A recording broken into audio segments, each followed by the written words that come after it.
The US government loves catchphrases. They're short, catchy, and even easier to push through the press. And to give them credit, they aren't half bad. Reaganomics, Obamacare, the war on drugs, the war on Christmas, alternative facts. The list is huge, and this new one is maybe even better. This troika of tyranny, this triangle of terror stretching from Havana to Caracas to Managua, is the cause of immense human suffering. So here's the tyrannic triple: Cuba, Nicaragua, Venezuela. All three left-leaning socialist states with anti-American sentiment. What a surprise. By the way, I reworded Troika of Tyranny into tyrannic triple, so if I hear the State Department stealing my phrase, there's going to be trouble. But on topic, Washington has a history of packaging nations into bite-sized slurs. Who can forget the axis of evil?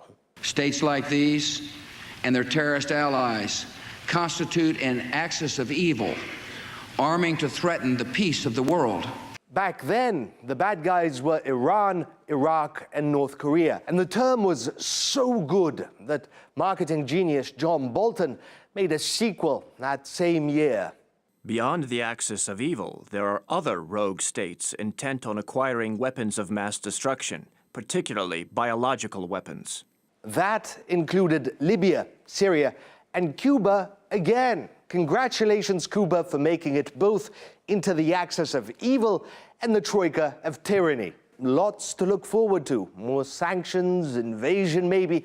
There are still spots open in the foul faction, the villainous few, and the atrocious assembly. You go, Havana. Well, they all have sort of socialist governments. They also hew the U.S. line in Latin America. But this is still a stretch. I mean, they're all poor countries relative to the United States, and even if they were scheming in some sort of an alliance, but it's nothing that would threaten the United States. FYI, the original axis of evil and beyond the axis of evil nominees were Libya, Syria, and Iraq, and all were either invaded by the US or torn apart in civil war, with American troops coming in later. But that's by the by. What I can tell you is it isn't easy to come up with and market these little slogans for everyone you don't like, which is why they have a generic term as a placeholder: regimes.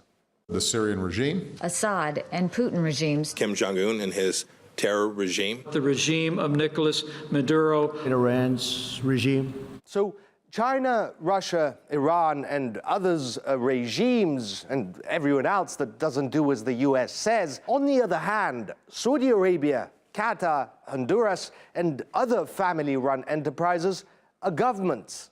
The Saudi government, Qatari's governments, Saudi Arabia and the UAE, their governments. Government Honduras's, government of Qatar. I mean, nothing personal. It's just politics. You do as the US asks, and you're good. You get a clean slate and a blind eye turned to whatever shenanigans you're up to. But if you don't, you're in trouble, mister. Worst case, you get saddled with a dumb nickname conjured up by a bored intern with access to a thesaurus and too much free time. And even worst case scenario, invaded. So in case you're up for nomination, make sure to look up for any parachuting US troops. It's primarily to sell these regimes as evil, but it's a real problem when we demonize other countries, because then pressure builds.